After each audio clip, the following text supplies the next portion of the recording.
여러분 커피 좋아하십니까? 다들 커피 좋아하시죠?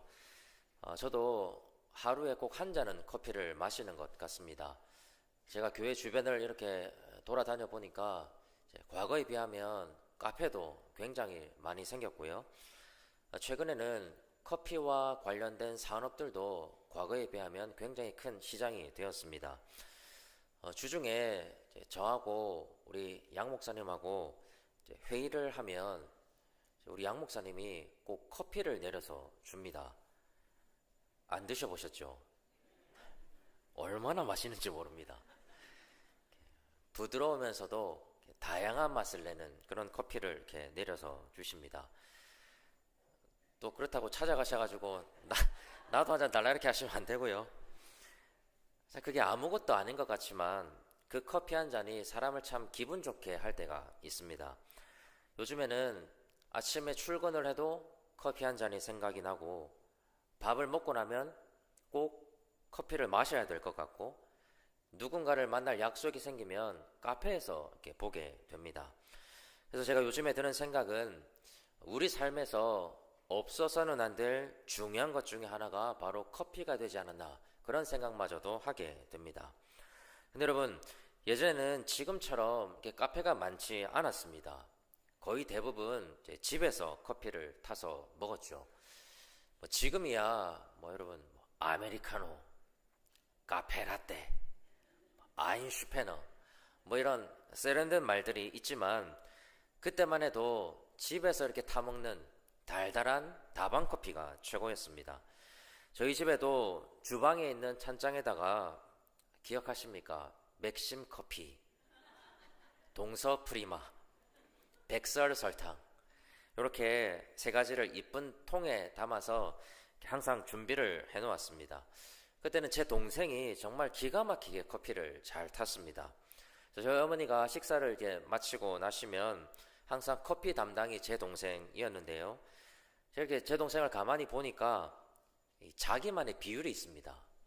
커피 2스푼, 프리마 3스푼 반, 설탕 3스푼 이렇게 커피를 탄 것 같은데 지금도 이제 저희 어머니는 그때 그 커피의 맛을 잊지 못하겠다라고 말씀하실 때가 있습니다. 이것과 관련해서 제가 에피소드가 하나 있습니다. 어느 날 가족들이 이제 다 출타를 하고 이제 집에 저만 남아있게 됐습니다. 저는 사실 이제 커피에 관심이 있기보다는 뭐에 관심이 많았냐면 이 프리마에 관심이 많았습니다. 제가 왜 그랬는지 지금도 잘 이해가 되진 않지만 집에 아무도 없으면 프리마 통만 따로 꺼내가지고 한 3스푼씩 이렇게 먹고 다시 넣어두고 그랬던 적이 있었습니다. 그날도 집에 아무도 없으니까 이때가 기회다 싶어가지고 찬장에 있는 프리마 통을 꺼냈습니다. 여러분 이게 사실 도둑질은 아닌데 그래도 뭔가 이렇게 어머니 몰래 하는 거니까요. 좀 들킬까봐 겁이 났습니다. 그래서 혹시 모르니까 이제 현관문 쪽에 인기척이 있는지를 한번 확인해보고 이 찬장에서 꺼낸 다음에 이제 막 한 숟가락을 딱 퍼서 먹으려고 하는데 갑자기 문이 열리는 소리가 들리는 겁니다. 그러니까 저희 집은 문만 열면 바로 주방이 보이는 작은 집이었기 때문에 제가 빨리 이 프리마를 제자리에 갖다 놓지 않으면 딱 걸릴 상황이었습니다. 근데 여러분 사람이 당황을 하게 되면 우리 손이 우리 마음대로 움직이지 않을 때가 있지 않습니까? 제가 너무 당황을 해가지고 이 프리마통을 다시 올려놓으려고 하다가 쏟아버렸습니다. 그 순간에 문이 열리고 어머니가 들어오셨습니다. 쏟아져 있는 프리마와 그 앞에 멀뚱히 서 있는 저를 보시더니 잠깐의 정적이 흐른 다음에 제가 어떻게 됐을지는 굳이 말을 하지 않아도 다들 아실 겁니다. 그럼 제가 왜 이런 이야기를 하냐면 우리는 살아가다 보면 종종 무엇인가를 쏟아버리는 경험을 합니다. 물을 쏟아버리기도 하고요. 음식을 쏟아버리기도 하고 들고 가던 종이를 쏟아버리기도 하죠. 사실 물을 쏟아버리면 치우면 그만입니다. 닦아내고 정리하면 되죠. 그런데 우리의 인생이 쏟아져 버렸다고 한번 생각해 보십시오. 닦아내면 그만인 것 말고 내 건강이 쏟아져 내리고 내가 애써 쌓아 올렸던 경력이 쏟아져 내리고 나의 경제적인 상황이 쏟아져 내리고 내 자녀와 내 가족의 삶이 쏟아져 버렸다고 한번 생각해 보십시오. 우리가 하나님의 백성이 되었다고 해서 매번 안전하고 형통한 삶을 보장받는 것은 아닙니다. 구원받고 하나님의 자녀가 된 우리의 인생도 쏟아져 버릴 때가 있다는 사실입니다. 오늘 말씀에 등장하고 있는 다니엘이 처해 있던 상황도 마찬가지였습니다. 그럼 14절을 한번 보십시오. 제일 앞에 있는 그때에 라는 말은 오늘 본문 앞부분인 2장 1절에서 13절까지를 한 글자로 요약해 주는 말입니다. 제가 내용을 잠깐 설명하면 이렇습니다. 바벨론의 느부갓네살 왕이 어느 날 밤에 꿈을 꾸게 됩니다. 2장 1절에 보시면 이 꿈 때문에 느부갓네살 왕이 번민하고 잠을 잘 수가 없었다라고 말씀을 합니다. 그래서 왕이 이 꿈 때문에 바벨론 전역에 있는 지혜자들을 다 불러 모아서 이 꿈을 해몽하라 라고 지시를 합니다. 그러자 지혜자들이 왕 앞으로 다 모여서 이렇게 말을 합니다.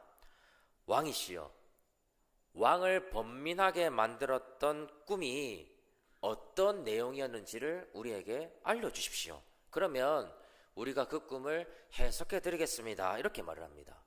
그런데 느부갓네살 왕이 정작 꿈은 가르쳐 주지 않고 엉뚱한 말을 합니다.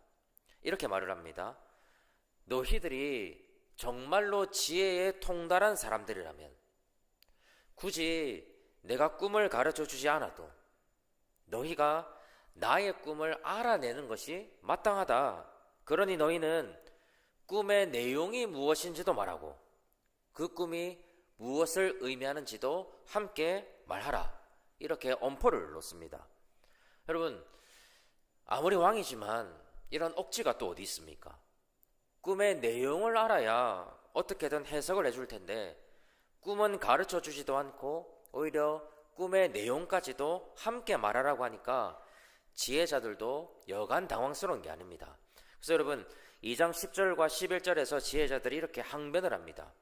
왕이시여, 지금껏 어떤 왕도 이런 일을 우리에게 물어본 적이 없습니다.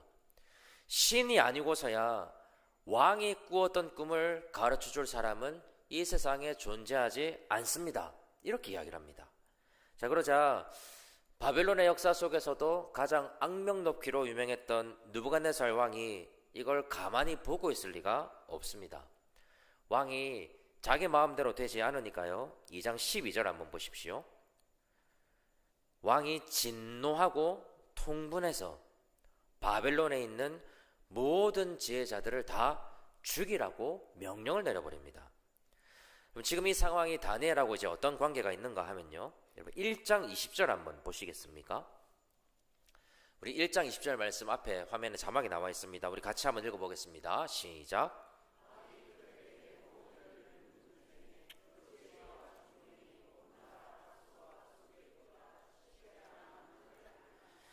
자, 여러분 여기서 그들은 다니엘과 다니엘의 세 친구를 말하고 있습니다.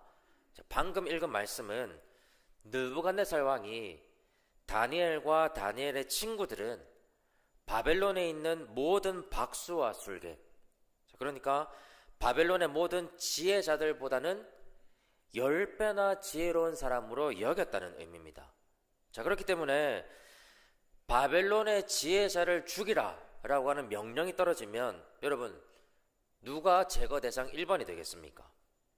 당연히 다니엘과 다니엘의 세 친구가 살생부의 1번이 됩니다. 그래서 13절을 보시면 왕의 근위대장이 다른 사람을 찾아가는 게 아니고요, 다니엘과 그의 친구들을 죽이려고 찾아가는 모습이 그려지고 있는 겁니다. 여러분 지금 이 상황을 다니엘의 입장에서 한번 생각해 보십시오. 너무 갑작스럽고 너무 당황스러운 일입니다. 누가 문을 두드려서 문을 열어주니까 왕의 근위대장이 한 손에는 칼을 들고 한 손에는 바벨론의 모든 지혜자를 죽이라고 하는 왕의 서한을 들고 있습니다. 당장이라도 다니엘을 죽일 기세입니다. 여러분, 다니엘의 심정이 어떠했을까요? 그럼 다니엘이 어떤 사람입니까? 비록 이스라엘에서 포로로 잡혀왔지만 하나님께서 다니엘을 지켜주시고 하나님께서 지혜까지 허락해 주셔서 왕의 총애를 받는 자리까지 올라간 사람입니다. 결코 쉽게 올라간 자리가 아닙니다. 그리고 결코 쉽게 무너질 수 있는 자리도 아니죠. 그런데 한순간에, 그것도 다니엘이 잘못해서 생긴 일도 아니고 그저 느부갓네살의 막무가내에 가까운 횡포 때문에 다니엘의 인생이 한순간에 쏟아져 내리고 있는 겁니다. 여러분, 우리가 이 지점에서 던져보아야 할 질문이 하나 있습니다. 다니엘은 이 청천벽력 같은 이 상황을 어떻게 대처하고 있는가 하는 질문입니다. 오늘 설교의 제목을 좀 빌리자면, 다니엘의 인생이 쏟아져 내리고 있을 때 그는 과연 어떤 돌파구를 찾고 있는가? 우리가 이 질문에 집중하면서 우리 17절과 18절 한번 볼 텐데요. 우리 17절과 18절 말씀 좀 길지만 우리 같이 한번 읽어보겠습니다. 시작.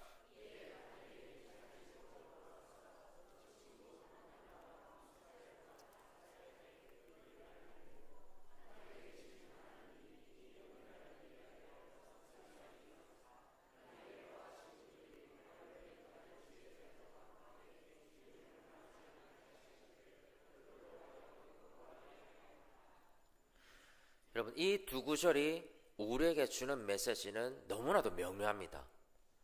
다니엘의 인생이 쏟아져 내릴 때에 다니엘이 지금 어떻게 하고 있습니까? 하나님 앞에 무릎을 꿇고 있다는 점입니다. 우리는 성경에 등장하는 위대한 인물들이 위기마다 하나님 앞에서 기도했다는 사실을 아주 좀 당연하게 받아들이는 경향이 있습니다. 여러분, 다니엘을 잘 한번 생각해 보십시오. 다니엘은 바벨론에서 지혜롭다고 손꼽히는 사람들보다 10배나 지혜로운 사람이었습니다. 보통 머리가 좋은 사람들은 위기가 닥치면 멍하니 있지 않습니다. 냉철하게 문제를 분석하고 빨리 해결책을 찾아내는데 탁월한 능력을 발휘합니다. 그래서 여러분, 국가의 중요한 요직마다 머리가 좋은 사람들을 배치하는 것 아니겠습니까? 똑똑한 사람들이 이런 비상한 머리를 가지고 여러 가지 해결 방안과 돌파구를 찾아내려고 노력하는 것은 어찌 보면 지극히 당연한 일입니다. 마찬가지로 다니엘도 기도하기보다는 자기의 비상한 머리로 여러 가지 돌파구를 찾아낼 수도 있었습니다. 게다가 다니엘은 이미 상당한 위치에 올라와 있는 사람이었습니다. 바벨론이라고 하는 엄청난 제국에, 그것도 왕의 총애를 받는 자리에 있다라고 하는 것은 다니엘이 이미 바벨론 제국에서 상당한 힘을 소유하고 있다는 반증입니다. 그 정도 권력에다가 여러분 14절 한번 보십시오. 명철하고 슬기로운 말로 남을 설득할 수 있는 언변도 가지고 있었습니다. 자, 이렇게 다니엘이 가지고 있는 힘과 재능을 10분 활용하면 분명히 이 위기를 넘길 수 있는 훌륭한 해결책을 찾아냈을지도 모릅니다. 하지만 다니엘은 그렇게 하지 않았습니다. 18절 보십시오. 하늘에 계신 하나님이 이 은밀한 일에 대해서 불쌍히 여기사 다니엘과 다른 모든 사람들이 죽임을 당하지 않도록 구하게 했다라고 말씀을 합니다. 자기도 기도할 뿐만 아니라 다니엘의 세 친구에게도 기도 부탁을 하고 있다는 뜻입니다. 다니엘의 위대함이 바로 여기에 있습니다. 자기의 지혜와 자기의 권력과 자기의 재능을 다 뒤로한 채 겸손하게 하나님 앞에 무릎을 꿇습니다. 다니엘은 이 위기의 돌파구를 자기에게서 찾지 않고 하나님에게서 찾고 있다는 사실입니다. 여러분, 오늘날 우리가 살아가고 있는 이 시대는 능력 중심적인 사회입니다. 특별히 자신 앞에 주어진 어떤 어려움이나 문제를 극복하고 이겨내는 능력을 굉장히 중요하게 여깁니다. 전기차로 유명한 테슬라의 일론 머스크도 인재를 채용할 때에 다른 걸 보는 것이 아니라 그 사람이 자기가 살아왔던 삶에서 어떤 문제가 있어 왔고 그것을 어떻게 해결해 왔는지를 묻는다고 합니다. 그게 그 사람의 잠재력이라고 보는 겁니다. 오늘날 사회가 대단히 복잡하고 다양한 문제로 골머리를 앓고 있고 이런 심각한 문제를 해결하고 돌파해낼 수 있는 능력 있는 사람을 선호합니다. 그럼 이것이 사회적인 흐름으로 가다 보면 우리도 모르는 사이에 모든 것이 내 노력과 내 능력과 내 열심에 달려있다고 여기게 되죠. 여러분, 정말 그렇습니까? 정의란 무엇인가? 라는 책으로 유명한 하버드 대학의 마이클 샌델 교수는 공정하다는 착각이라는 책에서 이렇게 말을 합니다. 개인의 능력에 초점을 맞추는 현대의 사고방식에 사로잡히다 보면 우리는 오히려 개인의 능력 너머에 있는 것을 보지 못한다라고 이야기를 합니다. 그럼 저는 이게 우리 신앙인들에게도 굉장히 중요한 통찰이라고 생각을 합니다. 우리 역시도 우리의 인생이 쏟아져 내릴 때에 내 능력으로, 내 생각으로, 내 판단으로, 내가 가지고 있는 학연과 지연으로 이 상황을 어떻게 해결할 수 있을까? 이 고민을 하는데 모든 에너지를 쏟아부을 때가 있습니다. 안타까운 것은 우리의 해결책이 하나님께 있다는 사실을 인정은 하면서도 적극적으로 하나님을 의지하지는 않는다는 데 있습니다. 내게 벌어져 있는 이 상황을 잠시 거리를 두고 내 능력 너머에 있는 그 하나님의 능력을 의지해야 되는데 성급하게 내가 마주하고 있는 문제로 돌진해 버릴 때가 많이 있죠. 그럼 저는 지금 우리가 하나님을 의지한다, 의지하지 않는다 이렇게 두 가지로 나누고 싶지 않습니다. 우리가 하나님을 의지하지 않는다는 게 아닙니다. 우리는 어느 정도 하나님을 신뢰하고 있고 또 이렇게 예배 자리에 나오면서까지 하나님을 의지하고 있습니다. 하지만 정말로 우리의 모든 것이 전적으로 하나님께 달려있다라고 하는 절대적인 믿음을 우리가 가지고 있는가? 이것은 또 다른 문제입니다. 그래서 늘 차선책으로 우리 하나님이 밀려나고 있는 것, 그게 오늘날 우리 신앙의 빈틈은 아닌지 우리가 돌아볼 필요가 있습니다. 우리도 인생의 위기 앞에서 어떻게 하면 이 어려움을 벗어날 수 있을까? 이 방법을 써볼까? 아니면 저 방법을 써볼까? 어떻게 하면 해결책을 찾을 수 있을까? 이 고민에 몰두해서 정작 우리의 유일한 돌파구가 되시는 우리 하나님을 놓치고 살아가고 있지는 않습니까? 하나님께 기도하기는 하지만 여전히 우리 자신을 의지하는데 우리가 훨씬 더 익숙하고 있지는 않습니까? 이제 우리가 우리 자신을 의지하는 습관을 조금 내려놓고 하나님께 절박한 마음으로 도움을 요청하는 하나님 중심적인 신앙, 바로 기도하는 모습을 회복해야 한다는 사실입니다.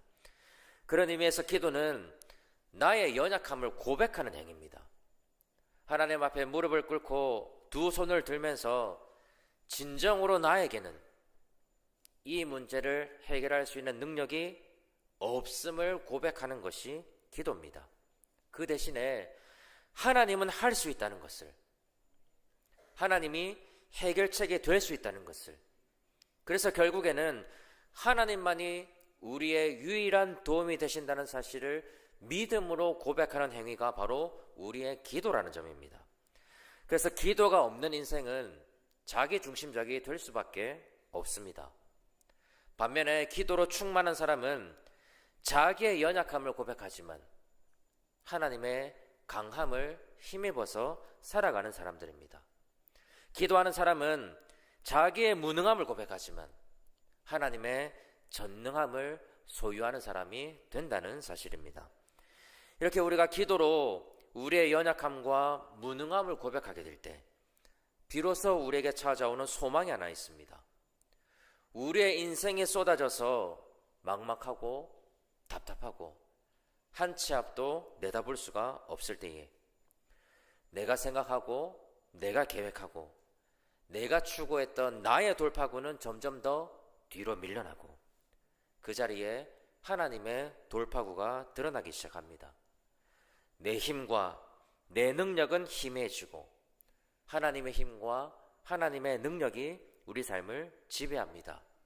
그러면서 하나님의 인도하심에 내 삶을 온전히 맡겨드리는 진정한 자기 포기가 우리 가운데서 일어나게 되죠.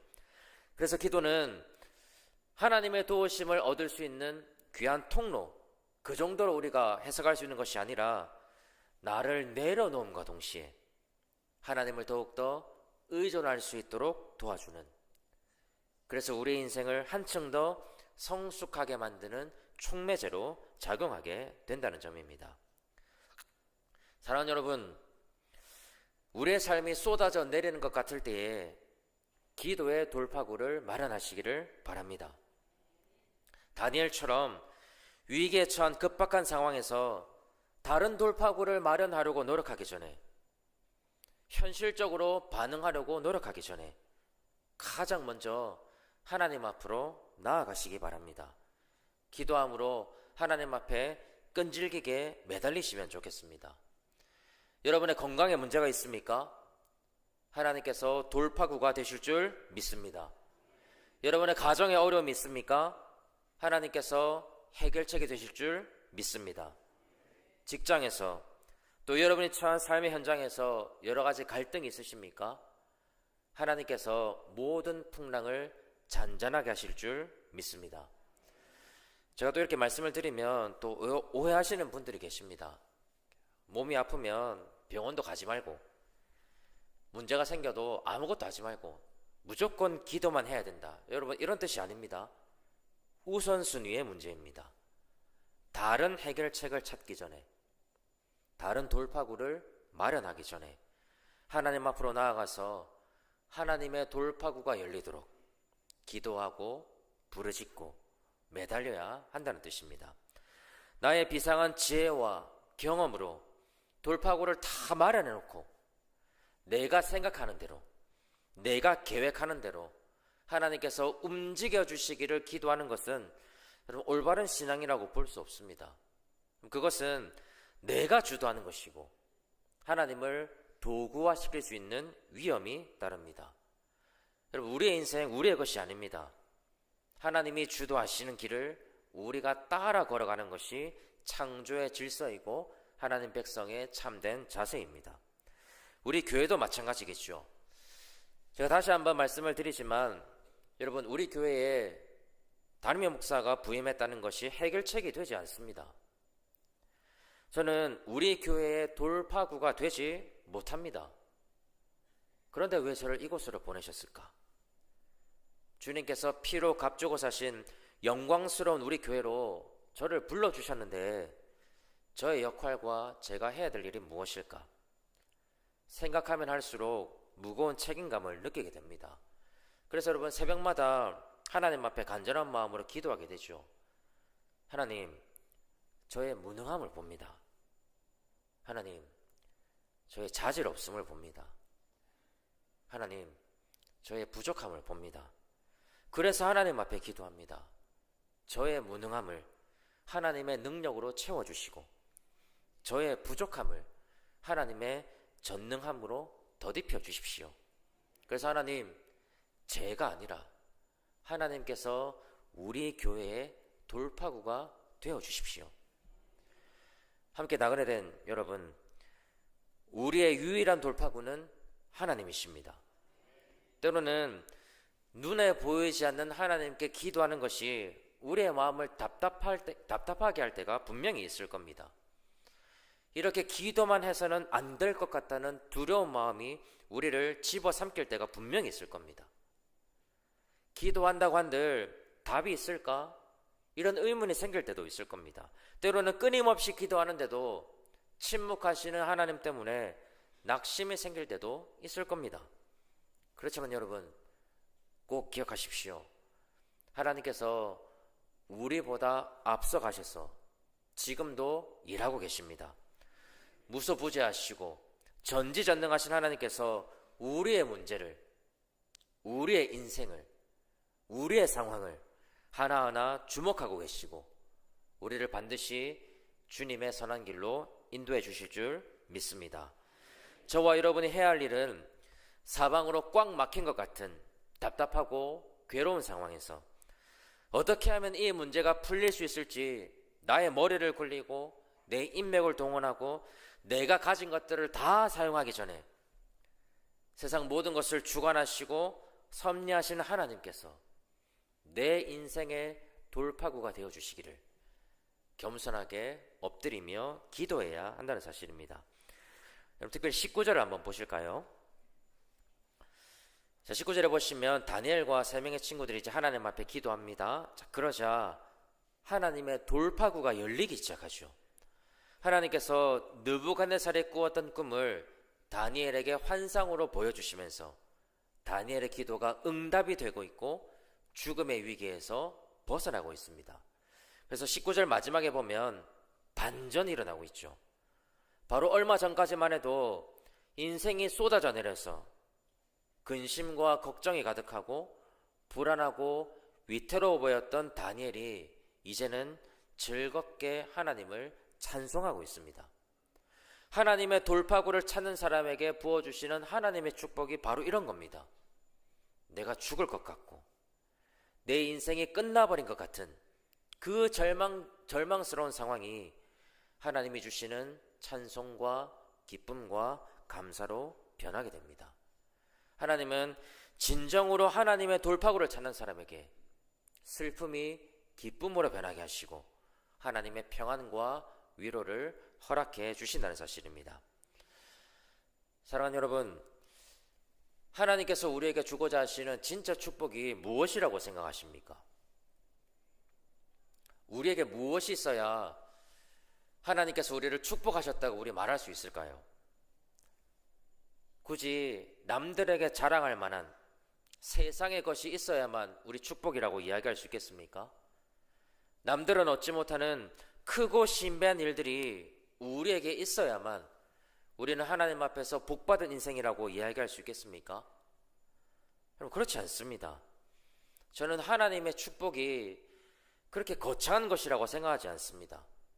내가 힘들고 어려울 때에 하나님 앞에서 기도할 수 있다는 거, 그럼 그거 축복 아닙니까? 그렇게 기도할 때에 하나님께서 우리의 돌파구를 마련해 주신다는 거, 그럼 그거 은혜 아닙니까?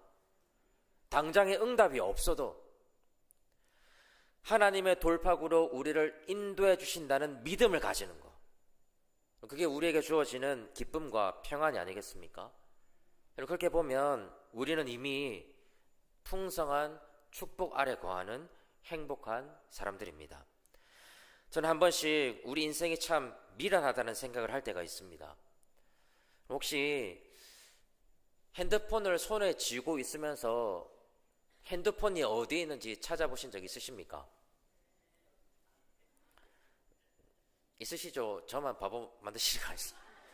이번 주에도 그런 경험이 있는데 그런 경험 한 번쯤은 다 있으시잖아요, 그렇죠? 우리가 사실은 우리 삶의 모든 해결책을 손에 쥐고 있으면서도 해결책이 어디에 있는지 찾는 사람과 비슷하다는 생각을 하게 됩니다. 하나님은 오늘도 저와 여러분의 삶과 마음, 어려움과 고난을 이해하고 계시고 우리가 올려드리는 기도에 귀를 기울이고 계십니다. 그래서 우리 인생의 돌파구는 여러분 멀리 있지 않습니다. 우리가 모은 이 두 손, 여기에 하나님의 돌파구가 있다는 걸 꼭 기억하시기를 바랍니다. 이제 말씀을 맺겠습니다. 방금 전에 저희 이야기를 잠깐 했는데요, 요즘 저는 아주 이상한 현상을 하나 겪고 있습니다. 담임 목사라는 무게감이 저를 짓눌러서 목양실에 앉아 있으면서 이게 어떻게 해야 되나 이리 생각하고 저리 생각해도 답이 잘 보이지 않습니다. 그래서 한숨이 저절로 나오죠.